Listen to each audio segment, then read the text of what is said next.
முன்னாள் பாரத பிரதமர் பாரத ரத்னா அடல் பிகாரி வாஜ்பாயின் நூற்றாண்டு விழாவை டிசம்பர் 24, 2024 முதல் கொண்டாடப்பட்டு வருகிறது.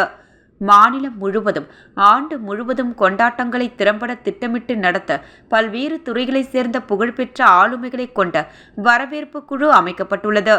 நரேந்திர மோடியின் திறமையான தலைமையின் கீழ் இந்தியா விதிவிலக்கான வேகத்தில் முன்னேறி வருகிறது. சர்வதேச நாணய நிதியத்தின் கூற்றுப்படி இந்திய பொருளாதாரம் $1 டிரில்லியன் என்ற அளவுக்கு மொத்த உள்நாட்டு உற்பத்தியின் அடிப்படையில் உலகின் 5வது பெரிய பொருளாதாரமாக கருதப்படுகிறது. இது உலக பொருளாதாரங்களில் முன்னணியில் உள்ளது. உள்கட்டமைப்பு துறையில் குறிப்பாக சாலைகள், ரயில்வே, துறைமுகங்கள், விமான நிலையங்கள் போன்றவற்றில் ஏற்பட்டுள்ள வளர்ச்சி பாராட்டுக்குரியது. புதுச்சேரி யூனியன் பிரதேசம் மத்திய அரசின் நிதி உதவியுடன் கூடிய ஸ்மார்ட் சிட்டி திட்டத்தின் கீழ் பயனடையும் ஒரு பகுதியாகும். இதில் கிராண்ட் காய்வால் மேம்பாடு, தரைவழி கழிவுநீர் மறு வடிவமைப்பு, சந்தை வளாகம், பலநிலை கார் பார்க்கிங், ஸ்மார்ட் ஒருங்கிணைந்த பேருந்து முனையம் மற்றும் புதிய விளையாட்டு அரங்கம் போன்ற பல உள்கட்டமைப்பு திட்டங்கள் உள்ளன.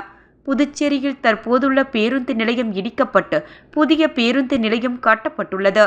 இது மத்திய அரசின் ஸ்மார்ட் சிட்டி திட்டத்தால் முழுமையாக நிதியளிக்கப்படுகிறது.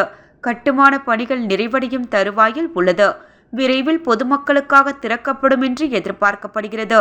புதிய விளையாட்டு அரங்கம் ஸ்மார்ட் சிட்டி திட்டத்தின் கீழ் மத்திய அரசின் நிதியில் கட்டப்பட்டுள்ளது. இந்த திட்டம் நிறைவடையும் தருவாயில் உள்ளது.